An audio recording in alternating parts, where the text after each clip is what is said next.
बिस्मिल्लाहिर्रहमानिर्रहीम अस्सलाम वालेकुम। ट्रैवल सिस्टम यूट्यूब चैनल में खुश आमदीद। बड़ी छोटी सी और मुख्तसर सी वीडियो है कि कनाडा का विज़िट वीज़ा क्यों रिजेक्ट हो जाता है, किन वजूहात की बिना पे कनाडा का वीज़ा रिजेक्ट हो जाता है। लेकिन जब आप एज अ विज़िटर कनाडा का टूरिस्ट वीज़ा, कनाडा का विज़िट वीज़ा अप्लाई करते हैं, तो अगर आपका कवर लेटर अच्छा नहीं है और आपकी ट्रैवल हिस्ट्री भी नहीं है और आपकी बैंक स्टेटमेंट भी मजबूत नहीं है, आपके सोर्स ऑफ डॉक्यूमेंट्स भी नहीं हैं, इतने स्ट्रॉन्ग नहीं हैं, तो और आपने कोई टैक्स रिटर्न्स वगैरह भी फाइल नहीं किए हुए, यानी हर जगह पे गैप है। या देखें, नंबर एक, आपका कोई स्पॉन्सर नहीं है, आपको आपको कोई इनवाइट करने वाला नहीं है, कोई फैमिली मेम्बर नहीं है, आपका भाई बहन, माँ बाप, मियाँ बीवी, औलाद, वहाँ से कोई आपको स्पॉन्सर नहीं कर रहा, कोई इनवाइट नहीं कर रहा। तो ये भी एक चीज़ देखी जाती है कि ये ज़रूरी नहीं है, देखें ये ज़रूरी नहीं है कि कनाडा के लिए वहाँ से कोई हमें इनविटेशन लेटर देगा तभी हमारा वीज़ा लगेगा, ऐसा नहीं है। आप एज अ टूरिस्ट भी जा सकते हैं। जो टूरिस्ट लोग होते हैं वो घूमते फिरते हैं पूरी दुनिया में, लेकिन उनकी बैंक स्टेटमेंट बड़ी स्ट्रांग होती है, उनकी ट्रैवल हिस्ट्री होती है, उन्होंने Malaysia, Thailand, Singapore, Indonesia, Dubai, Oman, Bahrain, Qatar, दुनिया के कई मुल्क घूमे होते हैं। वो चीज़ बड़ी मैटर करती है। वीज़ा ऑफिसर देखता है यार इसकी तो ट्रैवल हिस्ट्री भी है। बैंक स्टेटमेंट में आपके पास कोई 20, 25, 30 लाख पड़ा हो, अब हमारे पास बैंक स्टेटमेंट होती है 2 लाख, 3 लाख की, इससे काम नहीं चलेगा। अच्छी बैंक स्टेटमेंट हो, 1 million, 2 million, 2.5 million, 3 million. Visa जब आपका रिफ्यूज़ होता है तो उसमें मल्टीपल फैक्टर्स हो सकते हैं, लेकिन एक बड़ा कॉमन फैक्टर होता है सेक्शन 179 का। सेक्शन 179 ये कहता है, वीज़ा ऑफिसर इसको एलिब्रेट करता है कि भाई मैं आपसे मुतमिन नहीं हूँ कि आप कनाडा में आ रहे हैं और आप वापस चले जाएंगे, मैं आपसे मुतमिन नहीं हूँ। मुझे ऐसा लगता है कि आप कनाडा में आएंगे और आप यहाँ पे आके स्किप हो जाएंगे, स्लिप हो जाएंगे, और इस वजह से मैं आपको वीज़ा ग्रांट नहीं कर रहा।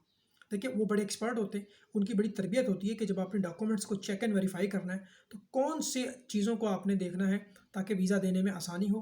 अब हमारे डॉक्यूमेंट्स जो है वो कमज़ोर हैं, ट्रैवल हिस्ट्री हमारे पास नहीं है, कोई इनविटेशन लेटर हमारे पास नहीं है, बैंक स्टेटमेंट हमारी कमज़ोर है, होम टाइज़ हमारी बड़ी स्ट्रांग है। जो आदमी कहता है यार मैं शादीशुदा हूँ, मेरी बीवी है, मेरे बच्चे हैं, मेरे माँ बाप हैं, मेरा छोटा मोटा कारोबार है, मेरा बिजनेस है, मेरा जीना मरना पाकिस्तान में है, ये चीज़ें आपने ज़ाहिर करनी होती हैं कवर लेटर की मदद से। कवर लेटर आपका जितना खूबसूरत होगा उतना ही आपके चांसेस ज़्यादा होंगे। ये तमाम चीज़ें रिफ्लेक्ट करती हैं कवर लेटर में। आप अपना तारुफ करते हैं, अपने बारे में बताते हैं, अपने बिज़नेस के बारे में बताते हैं, अपनी आमदनी के ज़राए बताते हैं, अपनी फैमिली टाइज़, अपनी होम टाइज़ बताते हैं कि जी मेरी बीवी है, बच्चे हैं, मैं शादीशुदा हूँ, मेरा सब कुछ यहाँ पर है, मैंने एज अ टूरिस्ट वहाँ जाना है, तो फिर मैंने वापस आ जाना है। देखिए अगर ट्रैवल हिस्ट्री नहीं है तो आपका वीज़ा रिजेक्ट हो सकता है। ऐसा ज़रूरी नहीं है, लेकिन ये एक फैक्टर है, ये एक एलिमेंट है। बात समझ आ गई? अगर एक आदमी की ट्रैवल हिस्ट्री बहुत अच्छी है लेकिन उसके पास बैंक स्टेटमेंट बहुत कमज़ोर है तो उसका वीज़ा रिजेक्ट हो सकता है। खाली ट्रैवल हिस्ट्री तो हमने नहीं देखनी। इसी तरह एक आदमी की बैंक स्टेटमेंट 40 लाख, 50 लाख की है, लेकिन जो है वो वीज़ा ऑफिसर को कायल नहीं कर पा रहा, वो रीज़न नहीं बता पा रहा कि मैं क्यों जा रहा हूँ या मैं क्यों जाना चाहता हूँ। तो डॉक्यूमेंटेशन जो होती है वो आप किसी प्रोफेशनल से करवा लें, हम भी आपके लिए कर सकते हैं। मेरा व्हाट्सएप का नंबर है 0305 405 1144, 0305 405 1144। हम आपके लिए कनाडा का टूरिस्ट वीज़ा ऑनलाइन अप्लाई कर सकते हैं। बहुत से लोग अकेले जाना चाहते हैं, वो भी कर सकते हैं। बहुत से लोग अपने बीवी बच्चों को साथ ले जाना चाहते हैं, वो भी कर सकते हैं। बैंक स्टेटमेंट आपकी स्ट्रांग हो, ट्रैवल हिस्ट्री है तो अच्छी बात है, नहीं है तो कोई प्रॉब्लम नहीं है, आप फिर भी अप्लाई कर सकते हैं। अप्लाई करने में कोई प्रॉब्लम नहीं है।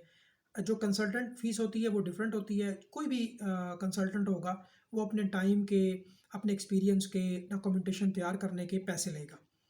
वो कोई 30,000 लेगा, कोई 50,000 लेगा, कोई 80,000 लेगा, कोई 1 लाख लेगा, कोई 25,000 लेगा। सबका रेट मुख्तलिफ होता है क्योंकि वो बंदा आपको अपना टाइम दे रहा है और आपके लिए डॉक्यूमेंटेशन तैयार कर रहा है, आपका ट्रैवल प्लान तैयार कर रहा है, आपका कवर लेटर लिख रहा है, आपका वीज़ा एप्लीकेशन फॉर्म फिलअप कर रहा है। ये सारी चीज़ें अगर आप किसी प्रोफेशनल से करवाएंगे वो भी ठीक है।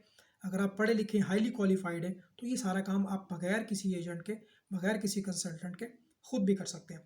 तो फ़ीस कितनी है जी? वीज़ा की फ़ीस है 100 कैनेडियन डॉलर 10 साल के मल्टीपल एंट्री विजिट वीज़ा के लिए, और $85 फ़ीस होती है वो बायोमेट्रिक की होती है। तो टोटल $185 का ये खर्चा है आपका।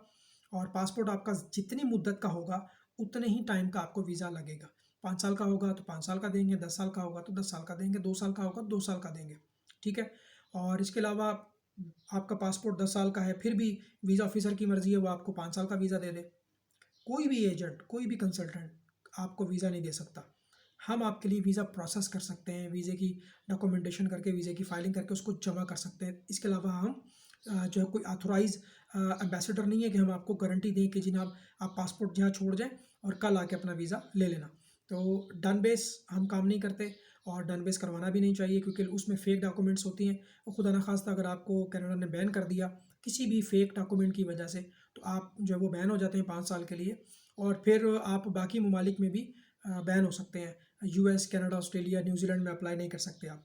जब भी अपना केस तैयार करें 100% लीगल डॉक्यूमेंट्स लगाएं, बिजनेस का डॉक्यूमेंट्स लगाएं, सोर्स ऑफ इनकम अच्छी हो, टैक्स रिटर्न्स आप फाइल करते हो, एनटीएन बना हुआ हो, बैंक स्टेटमेंट अच्छी हो, ट्रैवल हिस्ट्री आपके पास हो, एफआरसी हो, family registration certificate, by birth भी हो, बाय मैरिज भी हो।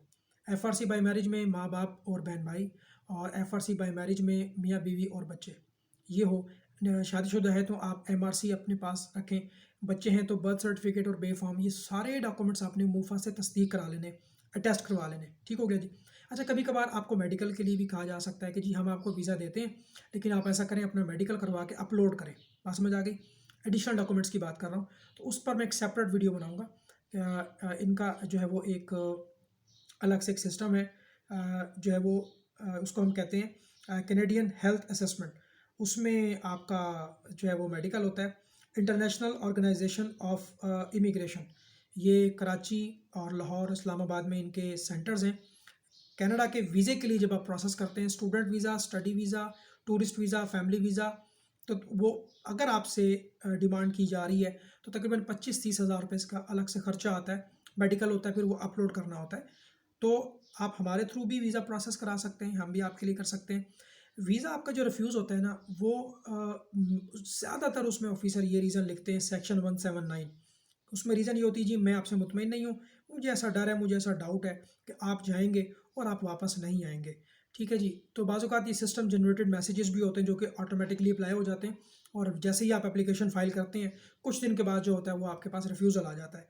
देखिए, बेहतर तो ये है कि सिस्टम को मज़ीद बेहतर से बेहतर किया जाए और वीज़ा ऑफिसर जो है वो हर कैंडिडेट की फ़ाइल को चेक करे। असूल ये बनता है कि जो वीज़ा ऑफिसर है वो हर कैंडिडेट की फ़ाइल को खुद चेक करे डिटेल के साथ। अगर उसमें कोई कमी बेशी है तो आप रिक्वायर्ड डॉक्यूमेंट्स में जाएं कि ये जो है हमें एडिशनल डॉक्यूमेंट्स चाहिए। आप शादीशुदा हैं, हमें एमआरसी दिखाओ, हमें एफआरसी दिखाओ, बैंक स्टेटमेंट जो है वो आपकी वीक है, उसको बेहतर कर लो, और भी डिफरेंट एलिमेंट्स होते हैं। तो सेक्शन 179 बेसिकली हमें ये बताता है हमारा जो वीज़ा रिफ्यूज़ हो रहा है या वीज़े की जो रिफ्यूज़ल आ रही है वो इसलिए आ रही है कि वीज़ा ऑफिसर मुतमईन नहीं है, उसको लगता है हम वहाँ जाएंगे और छुप जाएंगे, हम वहाँ पैसा कमाने के लिए जा रहे हैं, हम वहाँ पे जा रहे हैं एज अ विजिटर, लेकिन हम वहाँ जाके अप्लाई कर देंगे वर्क वीज़े के लिए, हम वहाँ पे जाके अप्लाई कर देंगे परमानेंट रेजिडेंसी के लिए। तो इस वजह से वो डाउट में होते हैं और आपका केस जो है वो रिफ्यूज़ कर देते हैं। देखिए, इसमें आपका मैक्सिमम कितना खर्चा आता है, एक कंसल्टेंट की फ़ीस आती है, क्योंकि वो डॉक्यूमेंट्स बना सकता है, वो अपने हाथ से केस फाइल करता है, और बाकी 185 कैनेडियन डॉलर ये आपकी फ़ीस है और ये नॉन रिफंडेबल है। इन केस अगर आपका वीज़ा रिफ्यूज़ होता है तो ये नॉन रिफंडेबल है। जो बायोमेट्रिक होती है वो आपकी 10 साल के लिए वैलिड रहती है। ठीक हो गया जी, ये चीज़ आप जहन में रखें। तो इस वीडियो में मैंने आपको बता दिया कि कनाडा का विजिट वीज़ा घर बैठे खुद भी अप्लाई कर सकते हैं। वो जितनी भी मैंने वीडियोस बनाई हैं उसके लिंक मैं आपको इस वीडियो की डिस्क्रिप्शन में दे दूंगा। तसल्ली से वो आप वीडियोस को देखें और ख़ुद भी आप प्रोसेस कर सकते हैं। आप अगर हमारी सर्विसेज लेना चाहें तो हम भी आपको असेस कर सकते हैं।